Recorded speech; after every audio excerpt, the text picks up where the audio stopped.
안녕하십니까? 어디 선거운동 나가셨나 아들? 요즘 선거철 되면 알바를 많이들 하신다고 하던데. 세법은 다 끝나셨어요? 아주 간결하게 끝냈나 보네. 자, 이제 우리 공시법은 이제 나갈 부분이 많이 있는데 주로 1, 2월 달에 좀 안 했던 부분 위주로 해가지고 좀 해드릴 겁니다. 그러니까 3월에 오신 분들은 1, 2월 달 했던 부분도 참고로 한 번씩 보셔야 돼요. 지난번에 여러분들 그 지적 거의 다 마치고 측량 부분 일부 빠진 게 있어요. 그래서 이번 순환에는 지적 측량 부분에서 특히 측량 적부심사에 관련된 부분을 좀 정리해주고 그리고 등기로 넘어갈 겁니다. 여러분 책에서는 한 44페이지 앞쪽에 지적 측량이 있습니다. 그 부분을 한번 펴보세요. 44페이지 정도. 거기 보면 지적 측량 적부심사라고 해서 나온 부분이 있어요. 이 부분을 좀 정리해 드릴 겁니다. 자, 이제 지적 측량에 관련돼서 이제 용어들이 생소한 분이 있어. 이런 분들은 이제 1, 2월 달 했던 부분 조금 한번 보셔야 돼요. 가장 기본적인 개념부터 다 지금 해드릴 수는 없으니까. 지적 측량은 토지를 등록하거나 지적 공부에 등록된 경계나 좌표를 지상에 보관할 목적으로 각 필지의 경계 좌표 면적을 정하는 측량. 이렇게 용어정의에서 나와 있어요. 용어정의에서. 그래서 이제 여기서 여러분 배워야 될 것은 뭐냐? 일반적으로 사회에서 분쟁이 생기면 어디로 갑니까? 사회에서 분쟁이 생기면 어디로 가요? 예? 법원에 가요. 그렇지. 법원에 가서 해결합니다. 법원에 가서 어떻게 해결하죠? 소송을 통해서 해결하죠? 소송을 통해서. 근데 측량 관련돼서 분쟁이 생기면 법원에 가면 해결하기가 어렵습니다. 왜 그럴까요? 예? 법원에 가서 측량에 대해 다툼이 생겼으니까 해결해 주세요라고 소송을 제기 왔어요. 그랬더니 결론이 뭐예요? 결론은 판사들도 측량을 모른다. 우리도 몰라서 재판하기가 어렵다. 이런 얘기예요. 그러면 측량에 대한 분쟁이 생기면 이것은 이런 측량 분쟁을 해결할 수 있는 전문기구로 가서 해결을 받아야 돼요. 이것을 해결하기 위해서 만들어 놓은 것이 지적위원회예요. 알겠습니까? 측량에 대한 다툼이 생겼을 때 측량에 대한 다툼은 어떤 문제가 연결되냐면 개인 재산권 침해와 관련이 있습니다. 경계를 잘못 측정한다든가 그러면 면적이 바뀌죠? 그러면 어떻게 돼? 개인 토지 소유권이 미친 범위가 바뀌기 때문에 재산권 분쟁이 생길 수밖에 없어요. 그래서 측량에 대한 다툼이 생기면 이걸 해결할 수 있는 전문기구를 따로 만들어 놨어요. 그래서 이것이 뭐냐? 지적위원회다. 그래서 여러분들 프린트물은 오늘 나와준 앞부분에 보면 지적위원회와 지적측량 적부심사 이렇게 해놨습니다. 그래서 이 지적위원회라는 게 있다는 거예요. 지적위원회.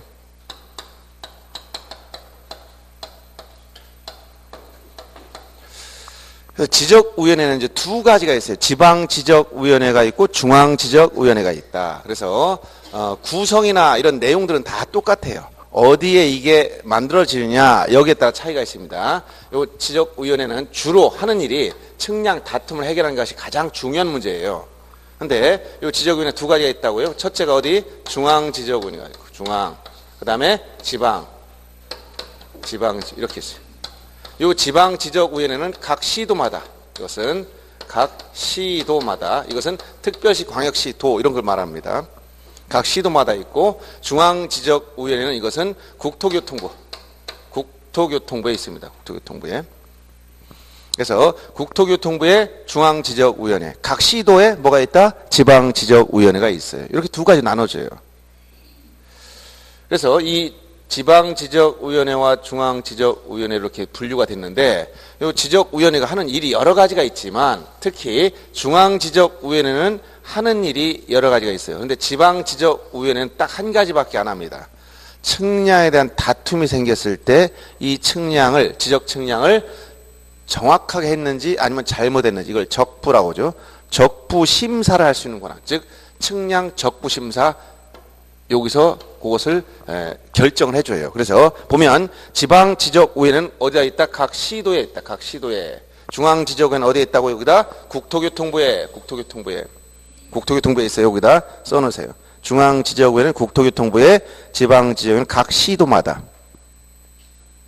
그러면 중앙지적위원회가 하는 일은 가장 중요한 것만 한번 알아두세요. 여기 한 5가지 정도가 있는데 그 중에서 측량에 대한 분쟁이 생겼을 때 지적측량 적부심사와 적부재심사가 있어요. 그래서 여기가 1심 기관이 있다는 거야. 1심.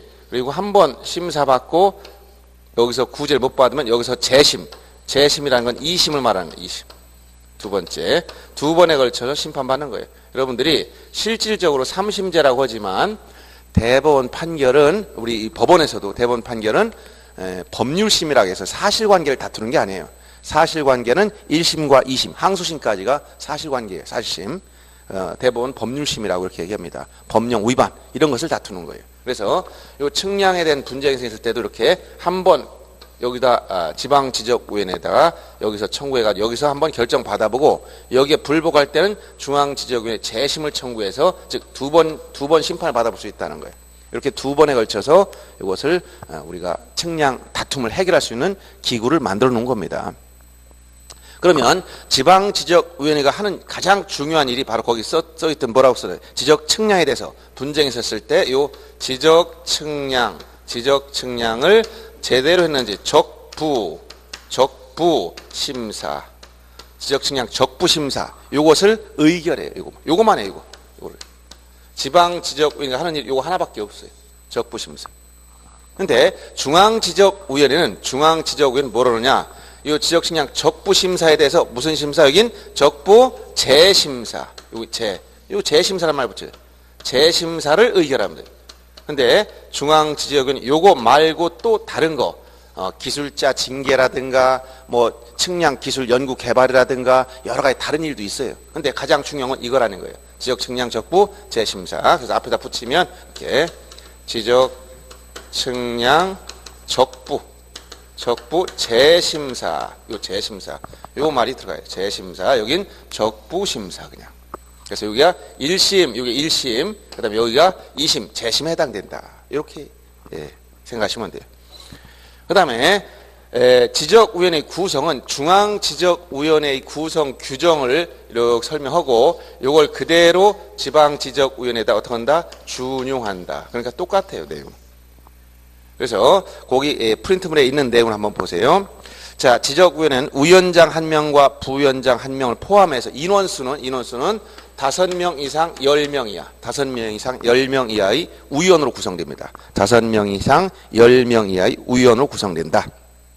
그 다음 위원장과 부위원장은 공무원들이 다 해먹어요. 여기서는 국토교통부의 담당 국장과 그 과장이 위원장, 부위원장, 요 각 시도에도 마찬가지 담당 국장과 과장이 위원장, 부위원장 다 해먹어요. 즉 담당 공무원들이 위원장, 부위원장을 다 하고 나머지 위원은 이렇게 임명하는데 임기가 있어요. 임기는 2년입니다. 거기다 써놓으세요. 임기는 2년. 위원장, 부위원장을 제외한 나머지 위원의 임기가 2년이다. 그리고 회의 절차는 먼저 제적 과반수 출석으로 개의하고 과반수 찬성으로 의결한다. 일반 정족수, 과반수 출석 개의, 과반수 찬성으로 의결하는 이런 일반 정족수를 따라갑니다. 작년에 요 의결 절차에서 요 지문이 한번 나왔어요. 4번 지문 같은 거. 자, 위원장이 회의를 소집할 때는 절차적 적법성을 보장하기 위해서 회의 일시, 장소, 안건을 자, 며칠 전까지 통지해 주냐면 최소 5일 전까지. 5일 전까지 어떻게 통지해 주냐? 서면으로 통지해 줘요. 서면 통지 5일 전까지 서면 통지해라. 요게 이제 회의 절차와 관련된 내용입니다. 물론 요게 재판 절차를 준용하기 때문에 세부적으로는 다른 내용도 있어요. 뭐냐면 민사소송에서 인정되는 재판관에 대해서, 즉 판사에 대해서 제척, 뭐 기피, 회피 이런 제도도 여기도 다시 또 그대로 따다 붙여놨습니다. 제척이라는 것은 법률상 당연히 우연이 될 수 없는 거. 법률상 당연히 안 되는 거예요. 어떤 경우일까요? 이 재판이 공정하게 이루어지지 않을 가능성이 있을 때. 어떤 경우에 그게 일정한 친척관계예요. 예를 들어 심판관, 예를 들어 법원에 갔더니 판사가 상대방, 피고 아니면 원고의 특정한 어떤 인척관계에 있다. 그러면 재판이 공정하게 이루어지라고 기대하기 어렵죠? 이런 경우에 일정한 친인척관계에 있으면 이걸 재판 심사위원이 될 수 없다는 것. 이것이 제척 사유다 이런 얘기예요. 기피는 당사자가 우리는 저 심판관이 재판을 공정하게 못할 것 같으니까 바꿔주세요라고 하는 게 기피예요. 회피는 심판하는 사람이 스스로 내가 여기서 물러나겠다 하는 것이 회피 개념이에요. 그래서 이런 내용들이 규정이 들어가 있습니다. 이런 것들은 부수적인데 이제 이런 민사소송에서 인정되는 재판의 공정을 위한 제도가 그냥 도입된 거다 이렇게 생각하시면 돼요. 그래서 요 구성까지만 여기까지만 책을 한번 간단히 보시면 자 44페이지 보세요.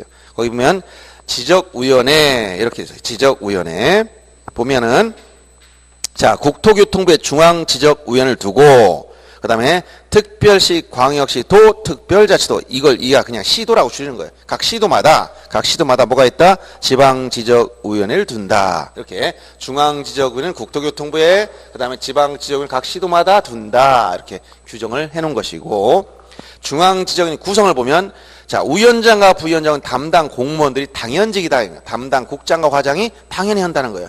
책을 잠깐 보고 있는 겁니다 지금. 그 다음에 그 위원장, 부위원장을 뺀 나머지 위원은 자 전체 위원 수는 이걸 위원장, 부위원장 포함된 인원이에요. 5인 이상 10인 이하. 그리고 위원장, 부위원장 뺀 나머지 위원의 임기가 2년이라는 얘기예요. 설명이 약간 애매하게 이렇게 됐지만 이 도표는 그 얘기입니다. 그리고 그 밑에 회의 절차에서 쭉 설명한 내용 중에 제가 지금 설명한 내용이 시험에 나오는 것들입니다. 그래서 기억해 보면 회의를 위원장이 소집해라. 그 다음에 부득이하면 부위원장이 대행한다. 그 다음에 회의 절차 과반 출석으로 개의하고 과반 찬성으로 의결한다. 이렇게 나와 있죠. 그 다음에 미음에 가면 자 5일 전까지 각 위원에게 소집할 때 일시장소 안건을 서면 통지해라. 이런 얘기 나왔죠. 자 이런 말들을 해준 거예요. 이게 가장 기본적인 회의 절차예요. 이건 지방지적으로 똑같아요. 중요하기 때문에. 인원수 구성도 다 똑같아요. 다만 거기 위원회 제척 기피 회피라는 개념이 지금 방금 얘기했던 어떤 재판 심판의 공정을 위해서 제척 다음 이런 일정한 관계에 있으면 당연히 제척된다 할 수 없다는 거 이게. 그래서 이 제척이라는 말은 당연히 법률상 하면 안 된다는 얘기입니다. 그래서 A에 보면 위원 또는 그 배우자나 배우자이었던 사람이 해당 안건의 당사자가 됐다 이런 관계. 그러면 공정을 기할 수가 없다는 얘기죠. 그 다음 B번 보면 해당 안건의 당사와 친족이거나 친족이었던 경우 즉 이었던 경우는 과거의 친족 이런 과거 친족. 그 다음 우연히 C번 보면 우연히 해당 안건에 증언하거나 진술하거나 감정을 했는데 그 우연히 심판관에 앉아 있다면 공정을 기할 수 없다는 겁니다. 그 다음 D번 우연히 속한 단체, 법인, 단체 등이 해당 안건의 당사의 대리인이 됐거나 법무법인에서 뭐 대리인이 나왔거나 이런 얘기예요.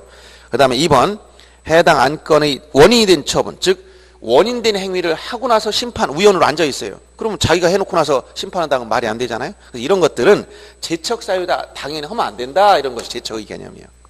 그 다음에 거기 니은에 나온 것이 이제 기피 신청이라는 것은 누가 하는 거냐 당사자가 나는 저 심판관을 공정한 심판을 기대하기 어려우니까 바꿔주세요라고 하는 거 기피하는 거예요. 기피는 누가 하는 거다? 주체가 당사자가. 자, 이 제척은 법률상 당연히 하면 안 되는 것이고 기피는 심판을 받는 당사자 나는 저 심판관을 바꿔주세요라고 쓰는 것이 쉽게 얘기하면.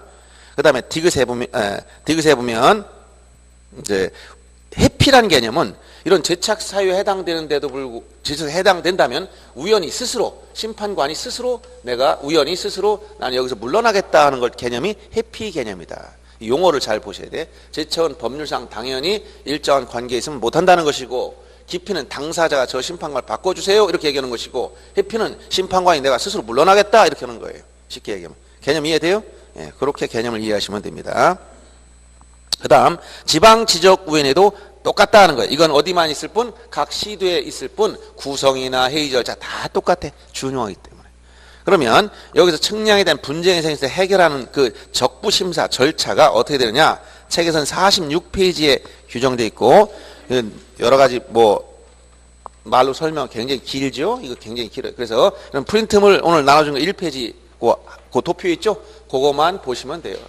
40만. 자 그래서 여기서 지적 측량 적부심사를 청구할 수 있는 사람은 누구냐 이제 이 청구할 수 있는 사람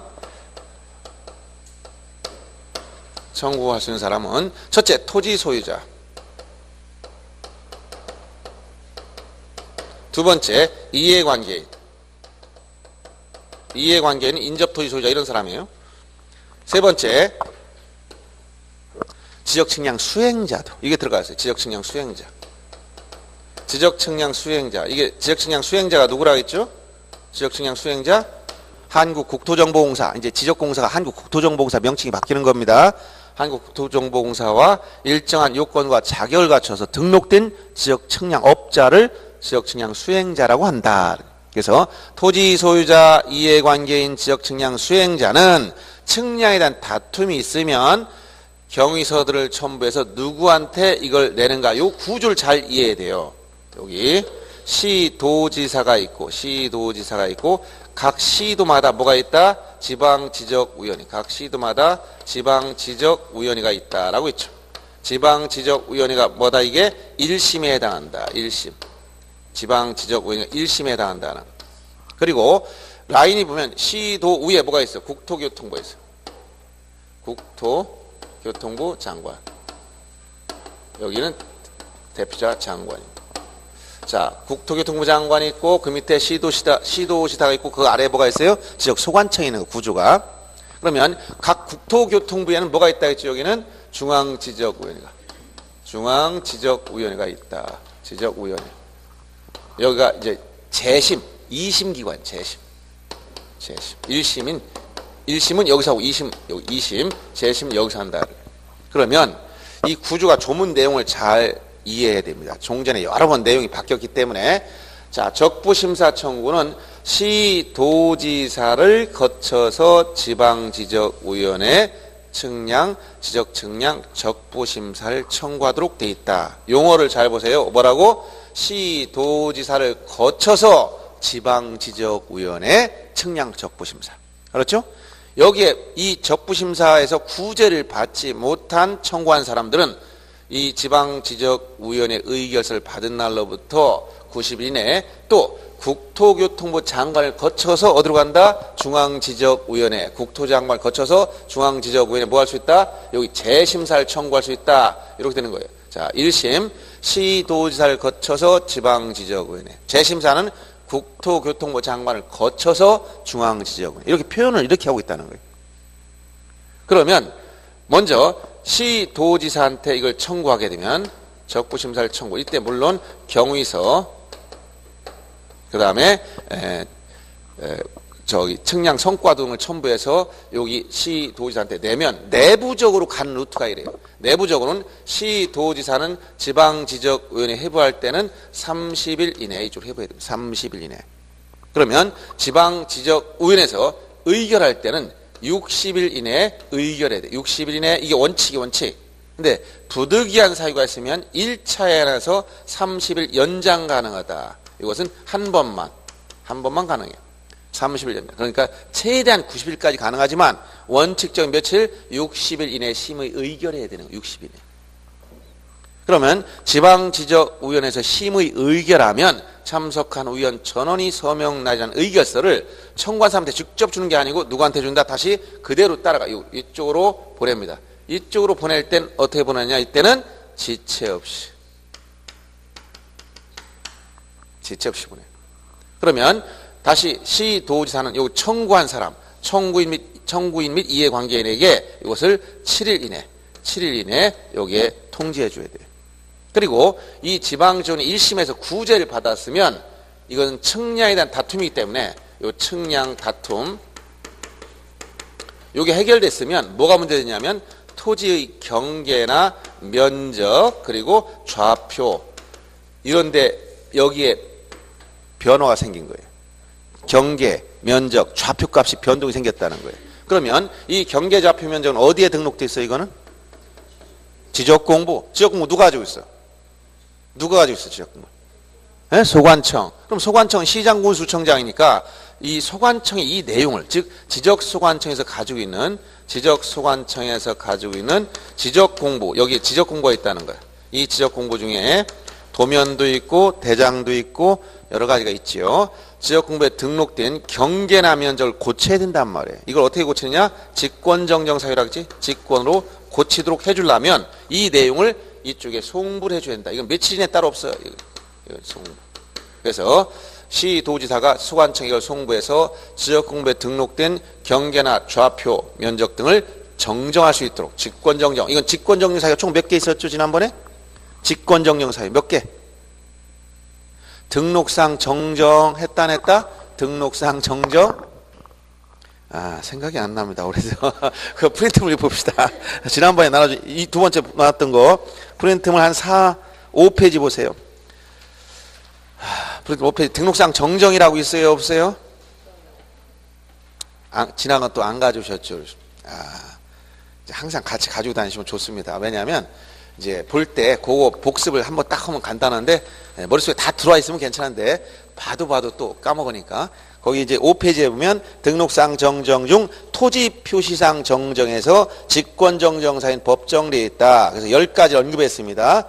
그 중에 제6호를 보면 지적 측량 적부심사 청구에 따른 지적위원회 의결서에 따라 정정할 때 어떻게 한다? 직권정정. 그래서 이건 이미 재판받은 거 똑같으니까 다툼이 없어. 다 해결했어. 그러니까 이걸 어떻게 한다? 지적공무원이 직권을 고쳐도 괜찮다는 거예요. 직권정정 사유에 여기에 들어가 있는 거예요, 이게. 그런데 이 지방지적원의 의결을 받았는데도 청구한 사람이 이 구제를 못 받았어요. 불만이 생겼지. 불만이 생겼으면 한번 심판 받아봤더니 구제가 안 되더라. 그럼 다시 한 번 더 해볼 수 있어. 여기 믿을 수 없다. 한 번 더 하자. 그럼 어떻게 하냐? 지방지적원의 의결서를 받은 날로부터 90일 이내에 자, 어디로 간다고? 국토교통부 장관을 거쳐서 중앙지적위원회 재심사를 청구할 수 있어. 며칠 이내? 90일 이내. 근데 요게 내부적으로는 그 개념이 국토교통부 장관을 거쳐서 중앙지적위원회 재심사를 청구하는데 내부적으로 이 움직이는 것은 요 지방지적위원회에서 적부심사 청구했던 걸 그대로 준용합니다. 그러니까 어떻게 되는 거예요? 국토교통부 장관은 중앙지원 해부할 때 이거 며칠?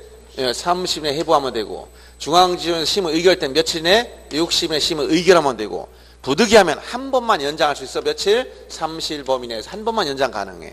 그러면 재심사를 의결하면 의결서를 다시 직접 주는 게 아니라 누구한테? 곧 이쪽으로 보내야 돼. 이쪽으로 보낼 때는 며칠 이거는? 지체 없이. 그럼 국토교통부 장관은 청구 및 이해관계 내에 며칠 내에? 7일 이내에 보는 거예요. 그리고 사본을 여기에 송부해줘. 사본. 그러면 요 의결서 재심사 의결서 사본을 받은 시도지사는 지방지적위원회 의결서 사본과 같이 묶어서 어디에? 소관청에 보내면 이게 송부해줘요. 그러면 이 지적공부에 등록된 경계나 좌표 면적을 직권으로 정정하게 만든다. 이런 얘기예요. 이 구조를 머릿속에 잘 생각하세요. 적부심사 청구할 수 있는 사람 누구냐? 여기서 토지 소유자 이해관계인 지역측량 수행자도 추가돼서 들어갔다. 이 내용을 알아두셔야 되고, 자 1심이 어떻게 한다고? 시도지사를 거쳐서 지방지적위원회 적부심사를 청구하는 것이고 여기에 불복할 때는 국토교통부 장관을 거쳐서 중앙지적위원회 재심사를 청구하는 것이다. 내부적으로는 청구서를 내면 시도지사가 지방지적위원회 해부할 때는 30일 이내, 지방지적위원회에서 심의 의결 때는 60일 이내, 부득이하면 1차에서 연장 가능 30일 범위 내에서 의결하면 지체 없이 의결서를 다시 누구한테? 온 경로 따라가야 돼. 시도지사에게 시도지사는 청구 및 이해관계 내에 7일 이내에 송부해줘요. 여기에 불복할 때는 의결서를 받은 날로부터 90일 이내에 국토교통부 장관을 거쳐서 중앙지적위원회 재심사를 청구하고 내부적으로 국토교통부 장관 이 청구서를 위원회 해부할 때는 30일 이내에 해부하면 되고 중앙지적위원회에서 의결할 때 60일 이내에 의결하면 돼요. 부득이하면 30일 범위에서 연장하면 되고 의결하면 다시 거꾸로 보낼 때는 뭐라고? 지체 없이. 청구 및 이해관계는 7일 이내. 이렇게 갑니다. 여기 나오는 숫자들 그리고 어떻게 거쳐가는가 그 내용만 알면 됩니다. 적부심사는 뭐라고? 시도지사를 거쳐서 지방지적위원회 지적측량 적부 재심사 2심 이렇게 나오면 90일 이내 국토교통부 장관을 거쳐서 중앙지적위원회 이 구조를 머릿속에 딱 넣고 있어야 돼요. 말로 하면 굉장히 복잡해. 그림을 어떻게 움직이는가. 자, 이렇게 갔다가 이렇게 오는 거예요. 직접 의결서 안 줘. 여기 직접 안 줘요. 청구인에게. 그대로 움직인다. 이 경로를 머릿속에서 입력하고 있어요. 그러면 됩니다. 자, 이 내용이 여러분들 거기에 쭉 설명한 내용이에요. 좀 복잡하지만 이거 다 읽을 필요 없습니다. 자, 49페이지에 보면 뭐 그런 문제가 출제될 때 이 내용들은 여러분 이 경로를 알고 있으면 다 그렇게 해결할 수 있습니다. 자, 이렇게 하시고 오늘은 이제 등기로 넘어가서 등기. 오늘 나눠준 자료 중에서 이제 2페이지 피시면 돼. 2페이지. 등기와 관련해서 여러분들이 공부할 부분은 뭐냐면 등기상, 이 책이 이제 좀 정리가 대부분 책들이 그냥 한눈에 볼 수 있도록 정리가 잘 안 돼서 제가 일목요연하게 도표를 나눠드리는 거니까 이 내용을 보면서 정리하시면 간결하게 끝납니다. 복잡한 내용도. 그래서 책은 어딜 피시냐면 170페이지를 펴보세요. 170페이지.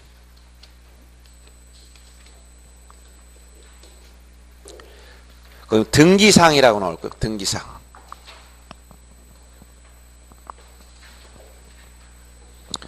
교재는 170페이지 펴시고 등기상.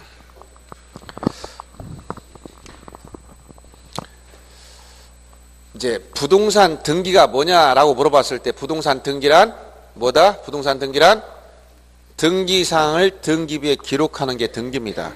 자, 어디에서 등기가 이루어진다? 등기소에서. 어디에다가 등기를 한다? 등기부에. 등기부는 다 전산등기부라고 했죠? 누가 기록한다? 등기관이. 그러니까 어떻게 돼? 등기소에서 등기관이 등기부에 어떤 내용을 적는 게 등기야. 그 적는 내용이 뭐냐? 등기사항을 말하는 거야. 자, 그래서 등기부에 기록하는 내용, 이게 등기사항인데, 그래서 등기사항이 굉장히 중요합니다. 왜 중요하냐? 요 등기사항은, 자, 부동산 등기 개념이 일정한 부동산 표시와 권리관계를 기록하는 건데, 그 내용이 등기사항이란 말이에요. 등기사항을 등기부에 적는 게 등기야. 그럼 만약에 등기사항이 아니라면, 등기해줄까, 안 해줄까? 안 해줍니다. 안 해주면 뭐라고 한다? 각하. 그래서 이 각하 사유는 부동산 등기법에 가면 29조에 몇 가지가 있다 했지? 11가지가 있는데 11가지 열거하고 있어요. 이 중에 가장 중요한 게 뭐라 했죠? 제2호입니다. 이거. 사건이 등기할 것이 아닐 때. 즉 이건 등기상이 아닌 경우야. 등기상이 아닐 때 2호로 각하. 이거 시험에 굉장히 많이 나오는 거예요. 그래서 등기상이 굉장히 중요한 이유가 그렇다는 거예요. 사건이 등기할 경우가 아니라면 등기 안 해줍니다. 그때 이유를 대야 돼. 그냥 기분 나빠서 안 해준다 이게 아니고 부동산 등기법 제29조 제2호에 따라서 각하한다. 이유를 적은 결정의 형식으로 각하해야 된다. 자, 어떻게 한다고? 이유를 적은 결정의 형식으로. 그때 이유 이렇게 부동산 등기법 제29조 제2호에 의하여 각하 결정한다. 이렇게 해줘야 돼. 그러면 이 등기사항 관련된 개념을 볼 때, 자, 개념은 두 가지가 있어요. 등기사항은, 자, 실체법상 등기사항이라는 게 있고, 실체법상 등기사항. 그 다음에 두 번째가 절차법상 등기사항. 이 두 가지 개념이 있다는 거. 절차법상 등기사항. 참고로, 실체법은 민법에 의해서 등기를 하여야 효력이 생기는 걸로 규정한 사항이에요. 민법에 의해서 등기하여 효력이 생긴다고 규정한 거는 뭐죠? 아침부터 좀 졸리기 시작합니다 벌써. 어제 선거를 보시냐고, 서로 유세를 보시냐고 좀 열받아가지고 그러셨나? 아니면 책만 보면 졸음이 오는 분도 있어요. 책 보면 졸음이 와. 그래서 수면제가 필요 없어. 졸리면 잠이 안 올 땐 딱 책을 보기 시작합니다. 그러면 자동으로 수면으로 진입합니다. 자, 이 실체법상 등기사항은 민법에 의해서 등기하여야 효력이 생긴다고 규정한 거예요. 그게 뭐예요? 예? 예? 민법 186조죠. 주로 법률 행위로 인한 물권의 득실 변경, 등기하여야 효력이 생긴다고 규정했습니다. 그러면 절차법상 등기사항, 이 절차법이라는 것은 이것은 부동산 등기법이에요. 부동산 등기법에 등기할 수 있는 사항으로 규정된 사항이에요. 이걸 일명 등기 능력이다. 등기 능력이 있는 사항이다. 이렇게 표현해요. 그러면 이 절차법상 등기사항은 부동산 등기법에 규정된 건데 등기법 제3조에 가면 등기할 수 있는 권리나 권리 변동 내용을 다 기록하고 있어요. 자, 그럼 부동산 등기법상 등기사항과 민법에 의해서 등기의 효력이 생긴다고 규정한 사항 중에서 관계가 어떻게 되느냐? 관계가 요거를 A집합, 여기를 B집합이라고 하면 양자의 관계는 어떤 관계냐? A집합과 B집합의 관계는 A집합은 B집합 완전히 포함되는 관계. 포함되는 관계. 이게 이제 공사가 아직도 계속 진행됩니까? 여기 다 된 것 같은데 뒤에 있는 게 뭐예요? 뒤에 있는 건물이? 학교예요?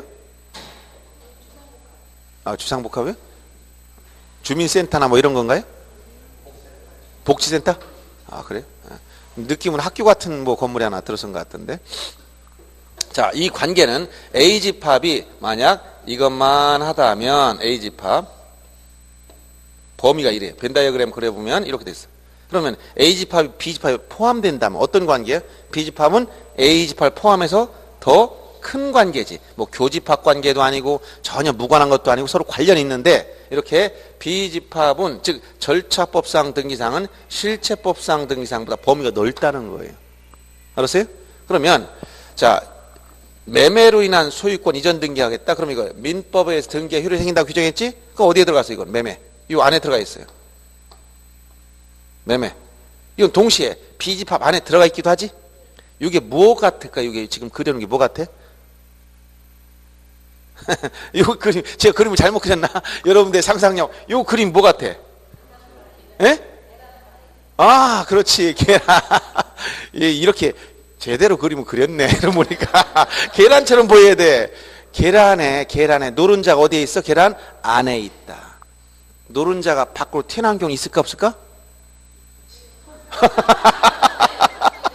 있기도 해? 그런 게 어떤 경우에 그런 경우가 있기도 해요. 예, 삶았을 때 터져 나왔다. 그건 특수한 거. 우리 삶지 않은 계란이 노른자가 배 밖으로 튀어나온 경우는 없지. 사람이 간이 배 밖으로 튀어나온 경우는 특수한 경우는 있지만 일반적으로 없다고 하죠. 예, 이렇게 노른자는 계란 안에 있다. 이게 정상이에요. 그렇지? 그러니까 노른자는 계란 안에 있으니까 자, 노른자 뭐 이게 실체법상 등기사항. 이건 뭐야? 절차법상 등기사항에 포함되는 관계니까 실체법상 등기사항 모두 절차법상 등기사항이다. 그럼 맞아 틀려? 맞잖아요. 계란 노른자는 계란 안에 있다. 맞는 얘기예요. 예외 없어. 원래 지금 뭐 삶았더니 터져 나왔어. 이거는 우리가 웃기 위해서 한 소리고 그냥 생 계란 중에서 밖으로 노른자 튀어나온 계란 깨지지 않는 이상 안 되는 거예요. 자, 그러면 거꾸로 이렇게 될까? 절차법상 등기사항이 모두 실체법상 등기 된다. 이렇게 하면 맞아 틀려? 틀린 거지. 그래서 이것은 실체법상 등기사항 모두 절차법상 등기사항이지만 역은 반드시 성립한 건 아니다. 이 얘기예요. 이 관계. 그럼 매매로 인한 소유권 이전 등기는 민법에서 등기의 효력이 생긴다고 했으니까 실체법상 등기사항이야. 이건 동시에 절차법상 등기사항이기도 해. 왜? 부동산 등기법에 의하면 매매로 인한 소유권 이전 등기 다 할 수 있도록 규정되어 있으니까. 알았어요? 그러면 상속 등기는 뭐냐? 상속 등기. 상속. 이거는 법률 행위가 아니지. 그러나 상속으로 한 이전 등기도 등기법에 따라 할 수가 있어요. 그러면 상속 등기는 뭐냐? 실체법상 등기사항은 아니야. 왜? 등기해야 효력이 생기는 게 아니기 때문에. 등기 없이도 취득하는 거예요. 그러니까 보다 절차법상 등기사항이면서 이건 실체법상 등기사항은 아니야. 요게 속하는 거 이거. 그러면 만약에 크게 보면 이건 등기사항을 얘기한 거. 이건 등기사항. 전체 집합이 있다면 이거는 등기사항을 전체 집합이 있다. 전체. 이 전체 집합이 있다면 전체 집합 속에는 뭐가 있어요? 이렇게 등기사항인 것도 있고 등기사항이 아닌 것도 있다는 거야. 예를 들어서 유치권 등기 좀 하고 싶다. 할 수 있어 없어? 유치권 등기. 돼야 안 돼요? 민법 공부가 전혀 안 됐군요. 유치권 등기할 수 있는 권리가 아니지. 그러면 유치권 등기할 수 있는 권리가 아니니까 등기사항 자체가 아니야. 그럼 소유권은 뭐냐? 등기할 수 있는 권리에 들어가. 그중에 매매는 여기야. 상속은 여기야. 개념을 이해하겠어요? 범위를? 전체적인 범위가 이렇게 된다. 자, 등기사항 개념은 전체 등기사항인 게 있고 아닌 게 있더라. 등기사항 중에는 절차법상 등기사항 범위가 넓고 그 안에 뭐가 들어가 있다? 실체법상이 있다. 등기사항. 이런 관계라는 거예요. 그래서 이걸 그림으로 표현하면 이렇게 돼 있고 이걸 말로 설명하면 실체법상 등기사항은 모두 절차법상 등기사항이지만 절차법상 등기사항이 항상 실체법상 등기사항이 되는 건 아니다. 이렇게 말로 설명하는 거예요. 이해되죠? 자, 이 부분이 이제 책에서는 어디에 이런 말이 좀 보니까 설명이 좀 돼 있을 거예요. 어디쯤 있냐? 자, 책에서는 179페이지 보면 이건 그렇게 중요한 게 아니기 때문에 이거 읽지 마세요. 제가 얘기한 요것만 딱 머릿속에 입력 끝내버려요. 이건 시험에 그렇게 나오는 것도 아니고 개념만 알아두는 거예요. 179페이지 실체법상 등기사항과 절차법상 등기사항 해서 설명이 쭉 돼 있고, 양자의 관계 180페이지 펴보세요. 맨 밑에 거기 보면 두 번째 줄에 절차법상 등기사항, 실체법상 등기사항을 모두 포함하고 실체법상 등기사항에 포함되지 않는 법률 규정에 따른 물권 변동의 사항도 포함되고, 이거 말고도 187조 2회 등기법에 의해서 이런 권리와 무관한 등기도 꽤 많이 있습니다. 그래서 그 범위가 절차법상 등기사항의 범위가 더 넓다 이런 얘기를 해주고 있어요. 이 관계 요거만 알면 됩니다. 자, 이제 이거 이해했으니까 더 이상 이건 언급할 필요가 없고 양자의 관계만 알면 돼요. 그럼 구체적으로 이제 검토할 때 검토해 보면 등기 사항에는 세 가지가 있어요. 첫째가 등기할 수 있는 물건이 있고, 물건. 두 번째가 등기할 수 있는 권리가 있습니다. 세 번째, 등기할 수 있는 권리 변동. 이 세 가지로 나눠진다. 등기사항 구체로 보면 등기할 수 있는 물건이 있고, 권리가 있고, 권리 변동이 있어. 등기할 수 있는 물건은 뭐예요? 등기할 수 있는 물건. 예? 그걸 뭐라고 그래? 부동산. 부동산. 자, 물건에는 뭐가 있어? 부동산도 있고, 부동산이 아닌 걸 뭐라 했다? 동산. 이것도 다 물건이야. 근데 등기로서 공시하는 것은 부동산을 말하고, 이거 동산은 점유로서 공시한다고 했잖아요. 그렇죠? 근데 이 등기로서 공시하는 부동산은 뭐가 있다? 토지하고 건물뿐이다. 부동산 종류가 몇 가지 등기할 수 있는 건 두 가지가 있는 거예요. 토지와 건물만. 그 다음 권리는 총 8가지를 언급하고 있어. 등기할 수 있는 권리는 뭐냐면 어떤 거? 소유권, 지상권, 지역권, 전세권, 저당권, 권리질권, 그 다음에 임차권, 그 다음 채권담보권. 이렇게 총 8가지 권리가 있어요. 그러면 이 소유권과 관련돼서 여기 환매는 소유권을 대사오는 거죠. 그 다음에 뭐 신탁등기라는 건 소유권을 수탁자로 넘기는 겁니다. 그 다음에 여기 저당권 관련해서 근저당은 여기 포함되는 거예요. 다. 그럼 권리 변동은 몇 가지가 있느냐?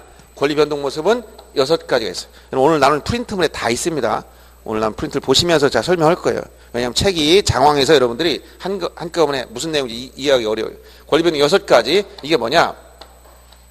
뭐 설정이라든가 보존, 그 다음 이전, 변경, 그 다음 처분 제한. 이 처분 제한은 법률에 의해서 처분권을 제한하는 것인데, 처분 금지, 가처분이나 가압류 같은 거, 경매 기입 등 이런 게 다 처분 제한 등기. 그 다음에 소멸. 이렇게 6가지 권리 변동 모습이 있어. 우리가 권리 변동 모습, 이걸 민법에서 태양이다. 일본식 발음이 태양이라고 해요. 권리 변동이 태양. 이건 모습이라는 얘기예요. 형태, 모습. 자, 이런 권리 변동 모습은 6가지. 설정, 보존, 이전, 변경, 처분 제한, 소멸. 그러면 예를 들어서 건물을 신축했다. 그럼 건물 신축해서 원시 취득했지? 그럼 무슨 등기해야 돼? 등기하려면 건물에 대해서 무슨 등기? 권리는 소유권에 대해서 무슨 등기한다? 보존 등기를 하는 거야. 그럼 아파트를 분양받았어. 그럼 건설회사가 보존 등기 한 다음에 어떻게 팔아먹었지? 그러면 소유권 이전받아야지. 건물에 대해서 소유권을 어떻게? 이전 등기해야 돼. 이전 받으려고 했더니 건물 사는 과정에 은행에서 돈을 빌렸어. 은행 근저당 설정하자고 했지? 그럼 건물에 대해서 이 근저당권을 어떻게 한다? 설정 등기하자고 하는 거예요. 돈을 다 갚았어. 그러면 저당권 어떻게 한다? 소멸, 말소하는 거야. 이건 말소나 멸실과 관련된 거. 부동산 멸실이나 권리가 없어서 말소하는 건 다 소멸로 가는 거예요. 이런 등기 넘어갑니다. 자, 바다를 막아 토지가 처음 생겼네. 그럼 뭐예요? 토지에 대해서 소유권 무슨 등기? 보존 등기 하는 겁니다. 이 토지를 친구가 좀 이용하자. 어떻게 지상권 설정해달라고 하네? 토지에 대해서 지상권을 설정하는 겁니다. 이런 등기 종류 계속 파생되는 거예요. 예를 들어서 이 등기 종류 이렇게 토지 건물에 대해서 이런 권리들이 있고 권리 변동 모습이 이런 게 있더라. 이런 등기는 다 파생돼 나온단 말이에요. 무슨 얘기인지 알겠어요? 그러면 이제 구체적으로 들어가면 만약 소유권을 이전받을 때도 원인이 뭐냐? 매매로 인한 이전이냐, 상속으로 인한 이전이냐, 유증으로 인한 유정이냐, 수용으로 인한 이전이냐, 경매로 인한 이전이냐 등등 원인은 다양해. 취득하는 원인. 그래서 각 원인별로 나중에 저 소유권에서 강론에서 조금씩 취급하는 거예요. 그러면 이렇게 구체적으로 등기 대상이 된 등기 사항이 되는 걸 검토할 때 물건 중에 부동산인데 토지와 건물이다. 이거부터 보는 거예요. 토지는 이미 지적에 다 배웠어. 등록이 됐지. 지적에서 1필지 단위로 이미 등록을 해놨어. 등록. 근데 이게 등기하려면 사건의 목적이 될 수 있어야 돼. 사건의 목적. 사적 소유권의 목적이 돼야 돼. 그래서 공유 수면화 토지. 자, 거기 프린트를 보세요. 1필지 단위로 등록하되 사건의 목적이 돼야 된다. 그래서 공유 수면화 토지가 어디야? 공유 수면화 토지. 바다 밑에 있는 땅이야. 갯벌. 갯벌은 지적에 등록했어 안 했어요? 지적에서는 어디 있는 땅을 등록한다고 했죠? 어디 있는 땅? 다 까먹었어 또. 최대 만조위선 위에 있는 토지를 등록한다고 했죠? 바닷물이 제일 높게 들어왔을 때 그 이상의 토지를 등록하는 거예요. 그러면 갯벌은 바닷물이 나가면 간조시에는 다 물이 없지만 만조시에는 물에 잠겨버리지.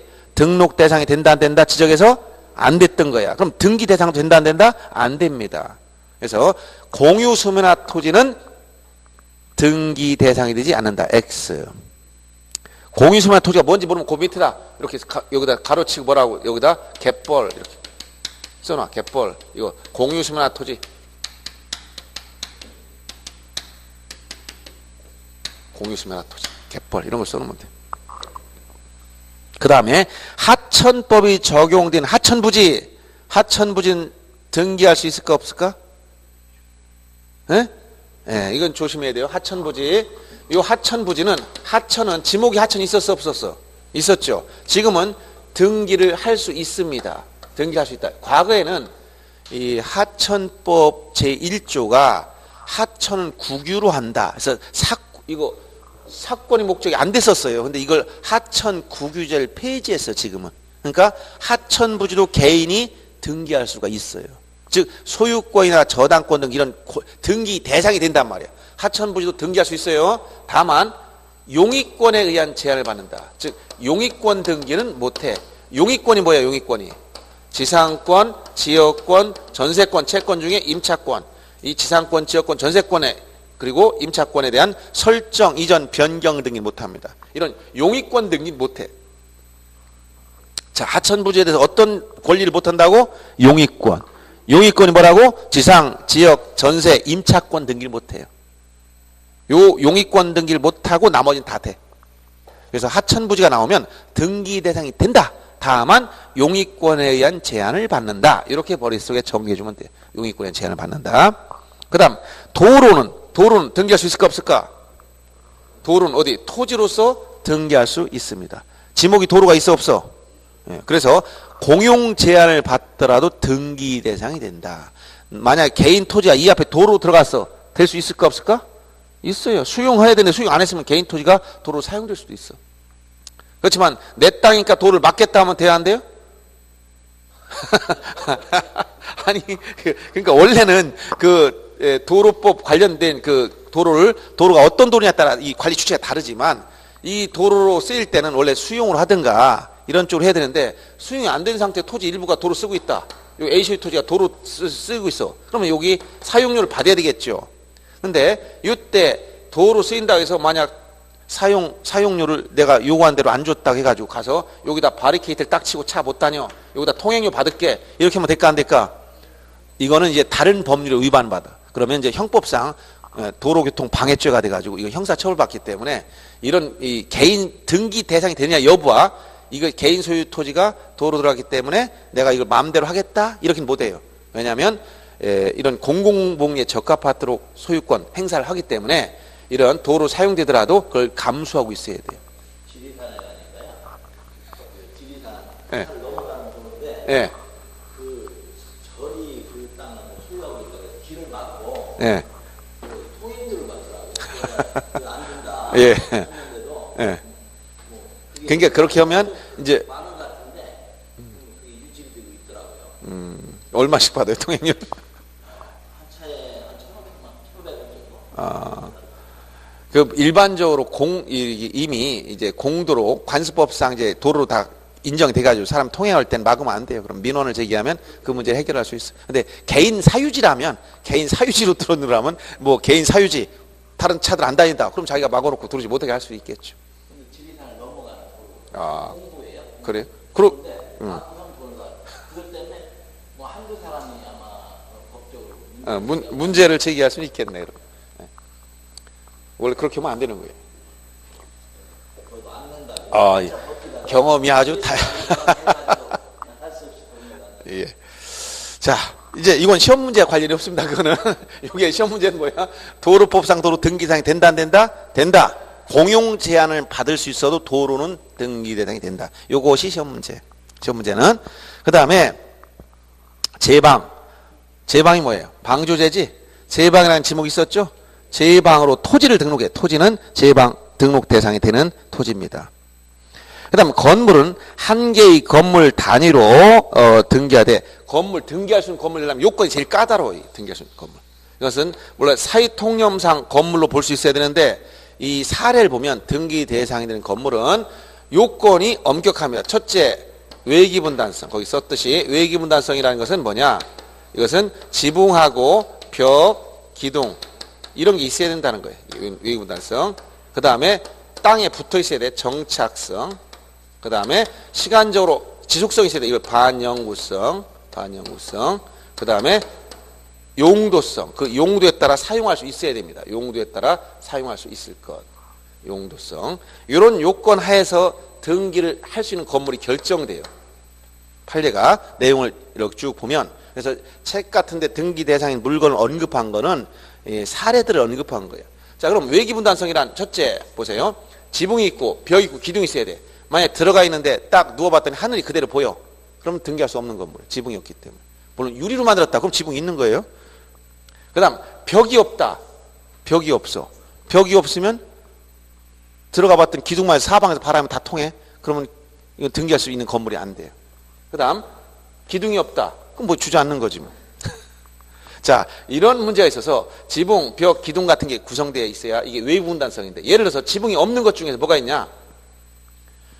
양어장. 알았어요? 시설물 중에 양어장. 이렇게 시설했는데 거기 위에가 터져 있어. 거기다 뭐 고기들을 기르고 있어. 그런 것은 건물로 등기할 수가 없다는 얘기지. 그 다음, 옥외 풀장. 뭔가 시설했지만 지붕이 없지? 집을 만들어 놓은 실내 수영장이지 옥외 풀장이 아니야. 그 다음 벽이 없다. 벽이 없는 것 중에 전형적으로 뭐가 있을까? 에? 팔각정. 기발한 아이디어입니다. 산꼭대기 있는 팔각정. 물론 벽이 없으니까 건물로 등기 못해요. 그건 건물이 아니야. 벽이 없으니까. 시험에 자주 나온 것은 주유소 캐노피야. 주유소에 가면 요 주유기 위에 지붕 멋있게 만들고 여기다 주유기를 이렇게 설치해 놨죠. 주유기. 요 주유기에 여기다 벽을 만들 수 있을까? 지붕에다 여기다 벽을 딱 만들면 벽 안에 주유기가 들어가 있어. 차가 어떻게 들어갈 거야? 그러면 주유소 캐노피라는 건 이 주유 시설 세트를 그걸 말하는 건데, 그 옆에 벽이 없단 말이에요. 벽이 없으니까 뭘로 등기할 수 없다? 건물로 등기할 수 없어. 이 주유소 캐노피를 우리말로 닷집이라고 그래요. 캐노피. 이것을 닷집 이렇게 표현합니다. 이것은 벽이 없으면 등기 못해요. 그래서 요 외기분단성을 갖추지 못한 건 등기 못한다는 얘기예요. 근데 예외적으로 하나가 딱 예외가 있어. 뭐냐? 개방형 축사. 개방형 축사라는 게, 축사가 뭐예요? 축사. 가축 키우는데 가축 중 반드시 이거는 소를 키워야 돼. 소. 돼지나 이런 거 안 돼. 그리고 바닥 면적이 200제곱미터, 약 60평 조금 넘어야 돼. 200제곱미터를 넘어야 돼. 그래서 이런 일정 면적의 개방형, 이걸 이름을 개방형 축사라고 했어. 이건 왜 그러냐면, 자, 소를 키우려면 이렇게 소를 키우는 시설을 만들 때 이거 축사라고 합니다. 여기다 튼튼하게 기둥을 다 세워야 돼. 이렇게 이 기둥은 H빔 같은 걸 튼튼하게 만들어 놓습니다.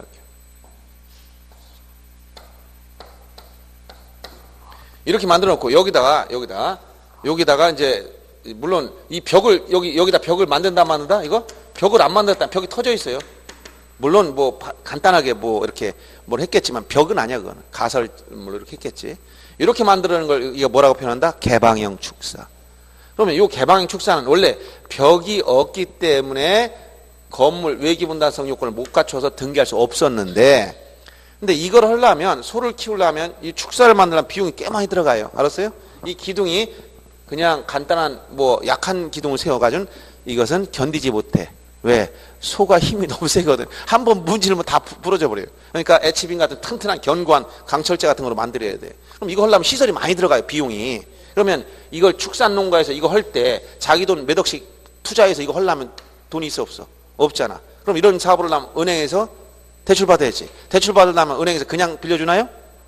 담보 설정해야 되지. 담보 설정하면 등기를 할 수 있어야 되지. 건물로 등기돼야 되는 거야, 이게. 그래서 그런 농민들의 어려움이 있기 때문에 개방형 축사는 특별법을 만들어서 일정 요건 하에서 등기할 수 있게 해준 거예요, 예외적으로. 그래서 개방형 축사는 건물 요건을 갖추지 못했지만 예외적으로 등기할 수 있게 해줬다. 무엇에 의해서? 특별법에 의해서. 특별법에 의해서. 이렇게 정리해 주고요. 소는 괜찮습니다. 가죽이 튼튼하고 털옷을 입고 있어요. 소는 한겨울에도 물론 이렇게 바람은 좀 막아주겠지만 통풍이 되어야 이 이 병이나 이런 걸로 더 안전한 거예요. 그래서 그런 걱정은 안 하셔도 돼요. 물론 우리 소들의 생리를 잘 모를 때는 따뜻하게 온도를 떼어주면 잘 있을 것 같지만 그런 병에 걸려 죽어요. 바람이 통하고 이렇게 그래야 적응을 잘합니다. 원래 소가죽이 얼마나 두껍습니까? 거기다 털까지 달려있잖아. 항상 그 모피를 입는 거 똑같아요. 그러니까 잘 지내고 있습니다. 그래서 이걸 개방 엉뚱한 지금 시험과 관련 없는 쪽으로 걱정을 많이 하셔. 재밌죠? 예, 시험 관련해서 이렇게 개방형 축사는 벽이 없지만 등기할 수 있는 건물이다. 이렇게 알아두면 돼요. 특별법에 따라서.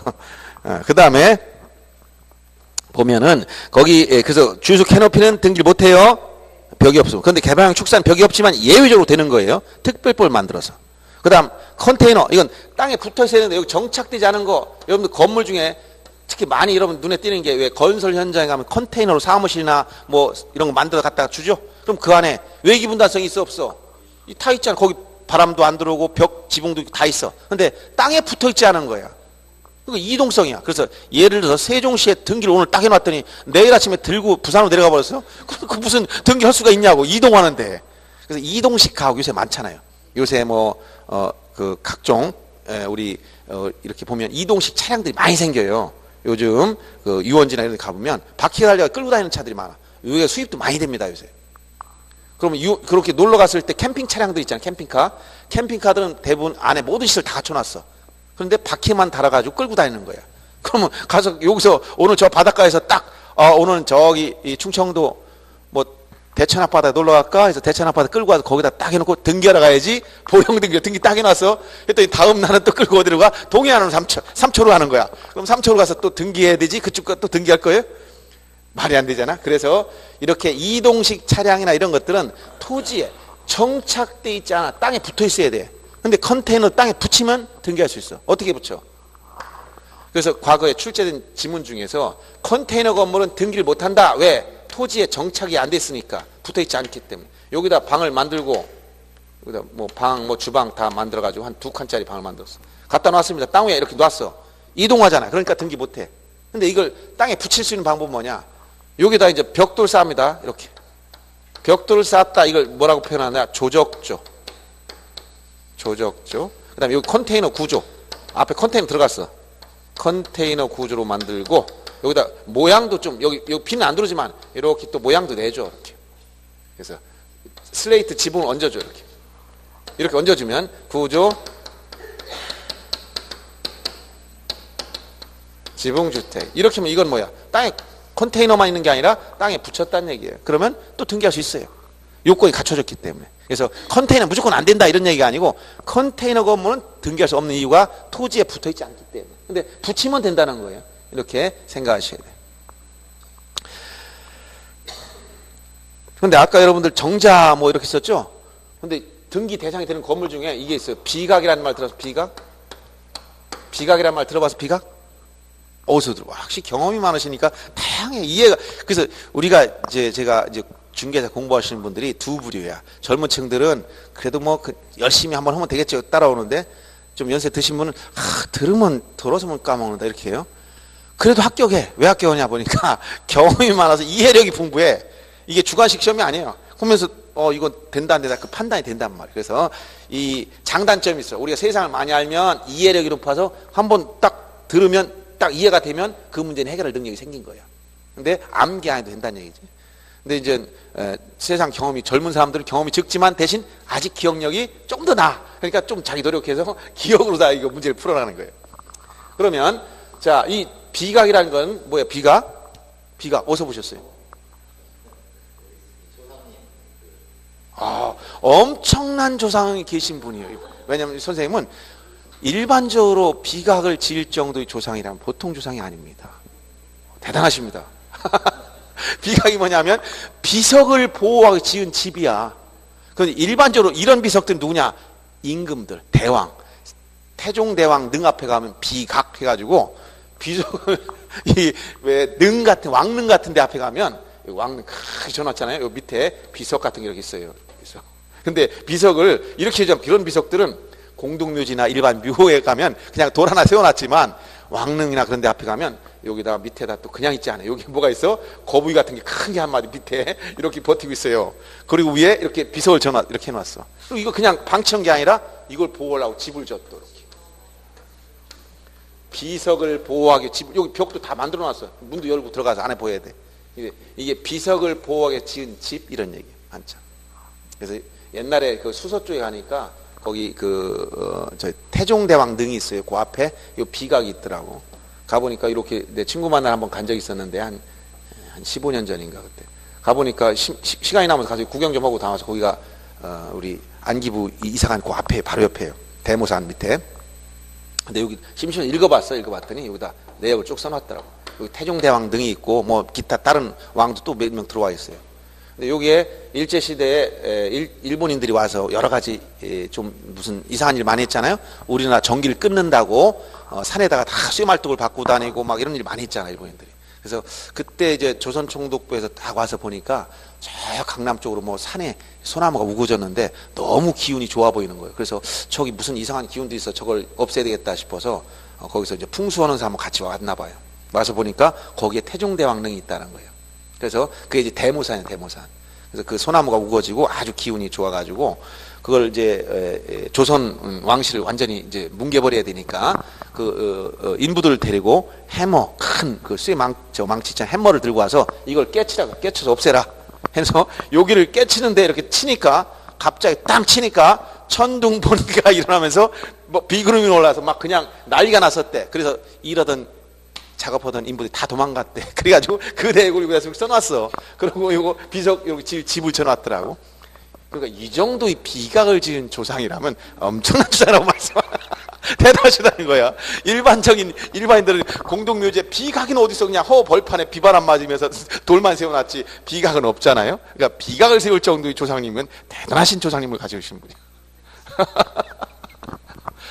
여간 비각 대단한 이런 게 비각이에요. 비석을 보호하게 지은 집 이렇게 지붕, 벽, 기둥 다 있는 거예요. 그러니까 건물 요건을 갖춰 등기해줬다 이런 얘기예요. 그다음 거기 보시면 그래서 컨테이너 같은 건 정착성이 없어 등기할 수 없다는 얘기예요. 그다음 반영구성 즉 시간적 지속성이 있어야 되는데 가설건축물 거기 가설건축물은 일시적으로 어떤 행사를 위해서 건물 지어놨다가 그 행사 끝나면 그걸 해체시키는 거야. 그러니까 이것은 시간적 지속성이 없으니까 등기 안 해주는 거예요.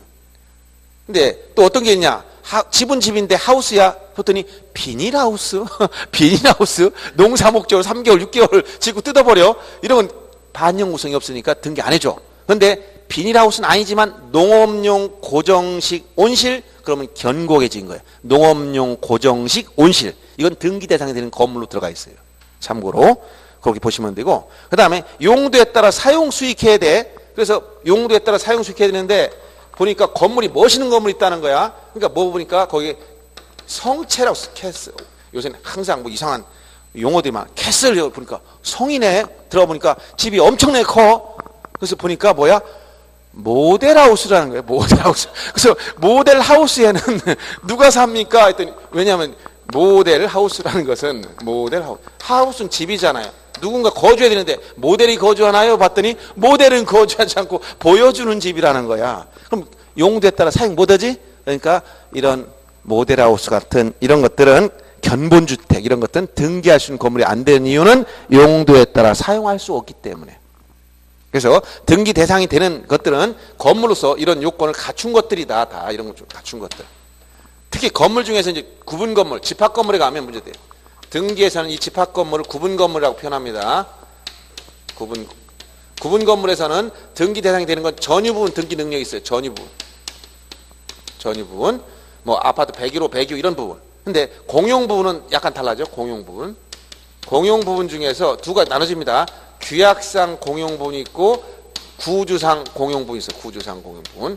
이 규약상 공용 부분은 이건 등기할 수 있지만 구주상 공용 부분 등기 능력이 없어요.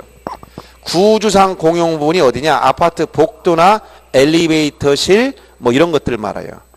이런 구주상 공용 부분은 등기 능력이 없다. 근데 규약상 공용 부분이 뭐다? 아파트 관리실, 노인정 이런 거예요. 건물 요건을 갖췄고 그건 독립적으로 등기할 수 있어. 다만 표제부만 만들어 놓고 갑구나 을구는 없다. 이런 특징이 있어요. 그래서 이렇게 등기할 수 있는 물건은 이 정도 내용을 보면 됩니다. 그래서 그건 나중에 기출 문제를 보면 예를 들어서 책을 174페이지 한번 잠깐 펴보세요. 자, 거기 기출문제 이런 게 한번 나온 적이 있습니다. 자, 부동산 등기 대상이 되는 등기할 수 있는 물건 뭐냐? 이거 물어봤어. 방조제는 등기할 수 있다 했지? 근데 방조제 부대시설물인 배수 관문. 이건 토지야 건물이야 배수 관문이. 토지도 아니고 건물도 아니고 부대시설에 불과하지? 등기할 수 있는 물건 뭐라고 했어? 토지 아니면 건물이라고 했잖아. 둘 중에 하나를 선택해야 되는 거예요. 방조제는 토지로 등록했어요. 제방이라는 게 있으니까. 제방. 그래서 배수 관문은 따로 등기 못해. 컨테이너 등기할 수 있어? 없어? 아까 등기할 수 있는 건물이 아니라 했지 여기? 정착성이 없으므로. 그 다음에 옥외풀장. 옥외풀장 뭐가 없어요? 지붕이 없다 했죠. 지붕이. 그러니까 등기할 수 있는 건물이 아니야. 그 다음에 주유소 캐노피 닷집. 이건 뭐라고 했어 아까? 이건 벽이 없다 했지? 벽이 없어. 못해. 그 다음 개방형 축사. 이건 벽이 없지만 아까 뭐라고 했어? 특별법에 의해서 등기할 수 있게 해줬다 했지. 이렇게 나오면 여러분 체크하면 됩니다. 그럼 여기 등기할 수 없는 건 어디로 간다? 신청은 여기 각하대. 어디로? 등기법 29조 제2호에 의해서 각하한다. 알았죠? 네. 자, 여기까지 하면 등기할 수 있는 물건 받고 권리에 대해서는 거의 8가지가 언급됐는데 특히 채권담보권 주의하면 돼요. 채권담보권. 자, 부동산 환매권은 등기할 수 있는 권리에 들어갑니까? 아까 뭐라고 했어? 환매권은 소유권을 되사오는 권리죠. 이거 환매 당연히 등기 대상이 됩니다. 환매. 소유권을 다시 매도인이 사가는 권리가 환매야. 이걸 등기하면 대항력이 생긴다고 했죠? 등기할 수 있고 부동산 신탁도 뭐예요? 이거 소유권 수탁자로 넘기는 거죠. 신탁 등기도 소유권을 수탁자로 넘긴다. 그러니까 등기할 수 있습니다. 그다음 유치권 등기할 수 있어 없어? 없죠. 점유권 등기할 수가 없죠. 동산질권 등기할 수가 없죠. 그래서 이런 것들은 등기할 수 없는 권리들이고 그 다음에 권리 변동 중에 거기 6가지 설정, 보존, 이전, 변경, 처분 제한, 소멸이 있는데 특히 처분 제한 등기 중에 대표적인 것이 가압류나 처분금지, 가처분 등기 같은 걸 얘기하는 거예요. 이 처분 제한 등기가 있으면 처분할 수 있느냐? 처분할 수가 있다 없다? 그래서 거기 질문 있죠. 처분금지, 가처분 등기가 되어 있는 등기가 있는 경우에 소유권 이전 등기 신청하면 등기관 등기를 각하할까 수리할까요? 처분금지, 가처분 등기가 되어 있어. 그 내용에 보니까 등기부에 매매, 양도, 일체의 처분행위를 금지한다고 써놨어. 등기부에. 그 부동산에 소유권 이전 등기해달라고 신청이 들어왔네. 등기관은 등기해줄까? 각하할까? 네. 각하하는 게 아니라 등기를 수리해줍니다. 등기를 수리하는 거예요. 각하하면 안 돼요. 그래서 처분 제한 등기에서도 처분은 할 수가 있는데 절대적 금지가 아니라 상대적 금지에 불과해요. 여기 처분금지 가처분은 소송하기 위한 보전처분에 불과해요. 보전처분. 나중에 승소했을 때 대비해서 보전처분하는 건데 돈 받을 게 있을 때 뭐 하는 거냐? 가압류를 해놓아야 돼. 일시적으로 가압류. 자, 돈 금전이 아닐 때는 처분금지 가처분합니다. 등기와 관련된 가처분은 처분금지 가처분이에요. 그래서 만약 매수인이 소송을 합니다. 매도인이 등기를 안 해주니까 이 부동산에 대해서 예를 들어서 원리를 좀 이해하면 돼. 간단하게 원리만. 다 설명이 어렵습니다. 자, 매매를 했는데 등기 서류 협조를 안 해줘. 그러면 이 사람이 소송을 제기하지? 그냥 원고입니다. 원고. 피고를 상대로 소송을 제기해서 판결받아 단독 신청하면 돼. 이때 판결이 무슨 판결? 이행 판결. 등기를 잘 이행하라는 판결을 받아야 돼. 지금 원고는 피고한테 돈 달라고 하고 있어요? 아니면 다른 걸 요구하고 있어?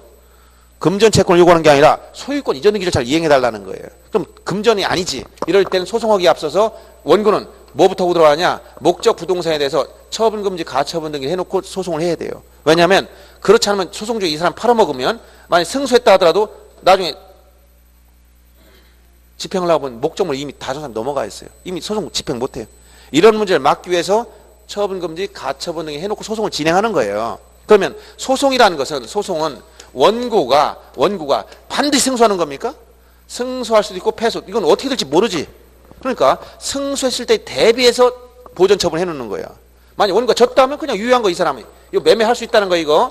처분금지 가처분 등기가 돼 있어도 처분할 수 있어. 처분할 수 있는데 이 사람은 만약 원고가 승소했을 때는 요 가처분 효력에 의해서 이게 효력이 상실돼 버려요. 그렇어요?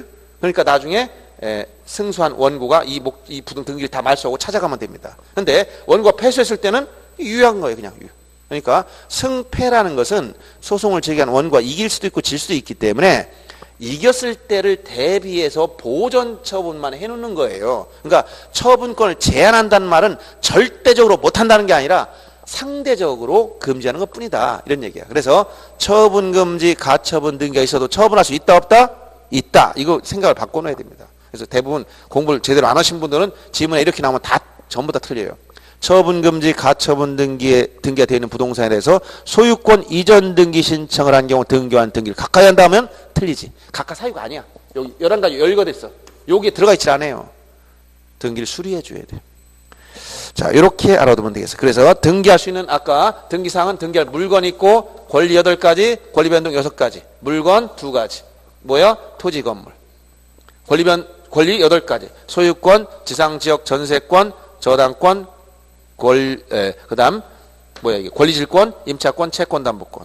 그다음에 권리 변동, 설정, 보존, 이전, 변경, 처분 제한, 소멸. 특히 처분 제한 등기가 문제되는 것이 뭐냐? 이건 법률에 특별히 이런 경우 처분권을 제한할 수 있다는 근거가 있어야 되고 당사 약정에서 무조건 다 금지하는 게 아니에요. 법률상 허용될 수 있는 걸 금지해야 돼요.